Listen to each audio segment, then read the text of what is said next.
Hey guys, it's Tanya. You may have seen this look in a previous video. And if you did, that's because I am using this hair and outfit and makeup to make as many videos as I can today because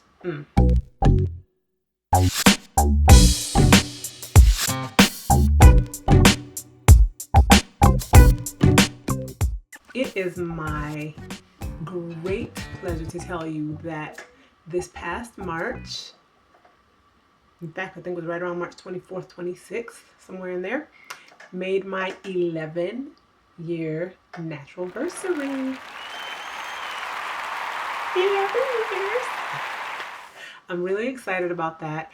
Last year when I hit 10 years, I made a video to tell you guys about it. And I think I talked in that video about things I've learned over the last 10 years of being natural.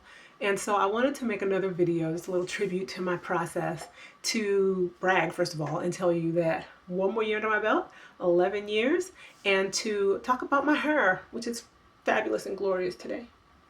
Let me give you a close look. It's all big and juicy and delicious.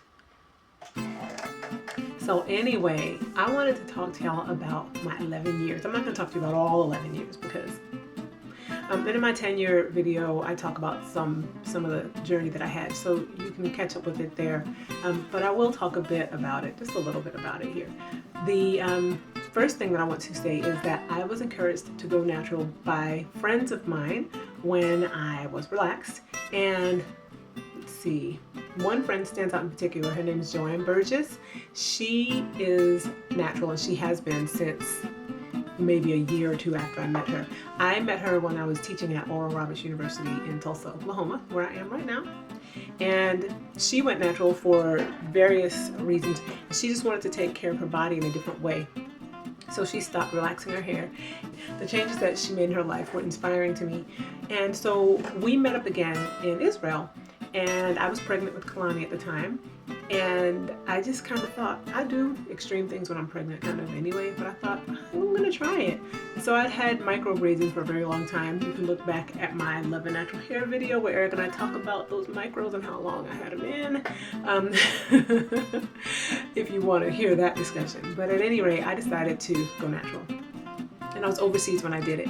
So I big chopped, took the micros out. I tried to transition for a minute, like a week or two, and then was like, yeah, that's not happening. So I big chopped. And I had already like a year's worth of new growth because I had micros. I'm not saying they were in for a year, all of them, but you know. So I had a good bit of new growth. I was still quite shocked because I'd always, as an adult at least, had hair, as a teen and adult, at least until about here. And that was doing something. You know, that was like, a good length of hair. So I went from that to like this once I twisted those jokers up. And back then there was not a lot of products. We're talking, what year was that? 2003 is when I had Kalani. So 2003. You know, there was this great website called Motown Girl, which I think was around before Naturality, because Naturality was the second one I checked. And I would try to find information, and there wasn't this, I don't remember being able to Google search stuff. Oh, let me find out how to make shea butter moisturizer. No, you can Google search stuff because that whole kind of thing wasn't happening yet. So, you know, you would try to find sites that had information for you. Joanne told me about Motown Girl. I learned from her some natural recipes and stuff like that to use. And those were really helpful in the beginning of my process. You know, making conditioners, using like protein, using eggs, mayonnaise, oil, oils like olive oil and stuff like that. I co-washed almost exclusively that whole first year, maybe the first couple of years. And I would try to use things that were, like, I used what she told me about. So she used Aussie 3-Minute Miracle, so I used that. She told me about different things that she used, and I would follow that. I used those, and they were actually really helpful for me in the beginning of my process. I still just had no idea what I was doing, how to handle my hair, but it's a trial and error process. And in my 10-year video, I said that being natural is not a boom, I got it. All these people on YouTube tell me what to do, I can figure it out now. No, it's still a process of having to figure out what happens with your hair. It's not the same for everybody. It's going to be different depending on who the person is and how their hair responds to stuff. So I learned to kind of just start experimenting with things, I think probably after the second year or so. For the first couple of years, I just kind of did my staple, steady, you know, washing and conditioning and twisting. But somewhere along the journey, I kind of got hold of some products that work really well for me in different ways. And my goodness, when I tell y'all I've used so many different products, and I have not used probably half of what's out there on the market now, but I have used so much. Anyway, I've used a lot of different products, tried lots of different stuff, tried lots of different styles, and I've finally come to a real place of comfort with my hair. I'm really comfortable with it. I feel like I know what it likes, I know what it doesn't like, I know what it can do, I know what it can't do. I've discovered that at different lengths it can do different things. So cutting those 2 inches off made me go, oh yeah, I forgot it doesn't do the same thing at bra strap length that it did at mid-back length. Yeah, but that's okay. Because it was kind of fun to go back to an old length and kind of start playing with it again. So where I'm at now is year 11. I'm back in the States. I have access to any and every natural hair product I could possibly dream of. Boom, right there in front of me.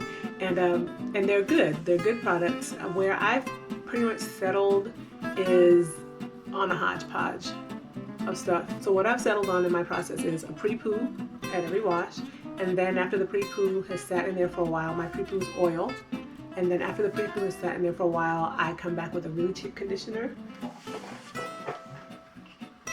like this. Just happen to have that on the dresser.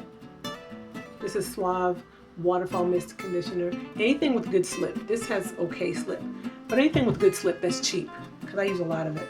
I detangle and I finger detangle in 6 sections, and then I twist each section back up into a twist, and then I wash, and I wash with Shea Moisture Retention Shampoo. Love that stuff. Then I deep condition with any number of deep conditioners. Any number. It could be Shea Moisture, although I'm not super crazy about most of their deep conditioners, just to tell the truth. I do like the Superfruit Complex that I've been using. I think I've used it 2 or 3 times now, but by and large, the deep conditioners don't like get my heart racing. So any number of deep conditioners. Could be Shea Moisture, could be La Care Cholesterol, which is my favorite. I'll insert a picture here of some of the deep conditioners that I've been trying out lately, because I needed some protein in my life. But in general, I'm a moisture gal because I don't have a whole lot of protein issues. Then after I deep condition, I twist with first Kinky Curly Not Today as my leave-in conditioner, then Shea Moisture Curl and Style Milk as moisturizer, just a bit of each in my hand, and then I will seal with an oil.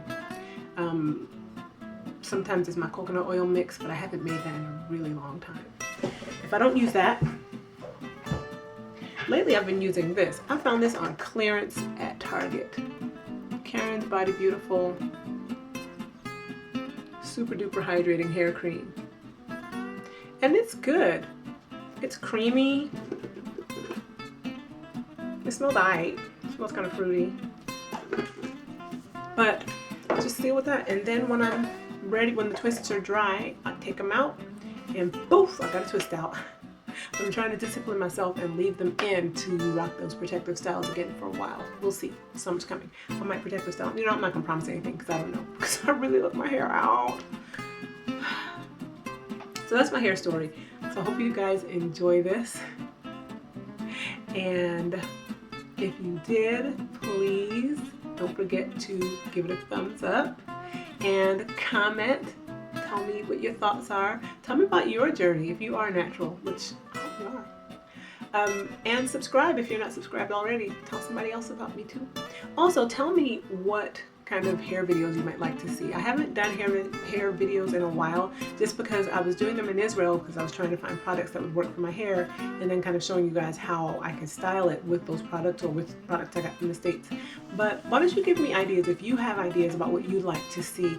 I do vlogs obviously with my family, but what kind of hair videos would you like to see? I feel like there's a bajillion style tutorials out there, although I'd be willing to try some, you know, if they weren't horribly labor intensive. But because of the season that we're in right now. But give me ideas. Let me know what you'd like to see. Okay? Love you guys. And I will hopefully have some more. Oh! I have a blog. My friend Miriam, who I talk about a lot, Miriam's Joyful Life, she has been rightly so on my case about not maintaining my blog well. So I am attempting to rectify that, and I have been updating my blog lately. So if you haven't checked it out, take a look. It's called Black and Natural in Jerusalem. It's on Blogspot, or Blogger. I'll have a link in the description bar for you to check it out as well. I'll talk to you guys later. Bye-bye. That's super cute. In the bathroom. We just got off the tram. Whoa. All right, we are going to meet our friend now. She's giving us directions, so I'm trying to find how to get to the street to meet her.